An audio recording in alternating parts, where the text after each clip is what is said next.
ยกโทรศัพท์เลยยกออกมาแล้วนะจะหน่อยถ่ายวิดีโออยู่แป๊บนึงที่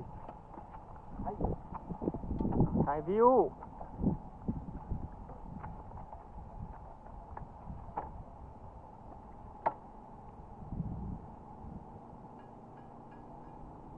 ได้ว่าวิวได้ขั้นที่ห้าทีเลย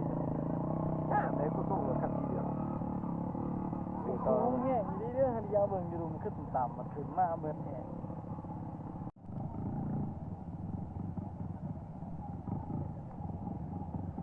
ทางพี่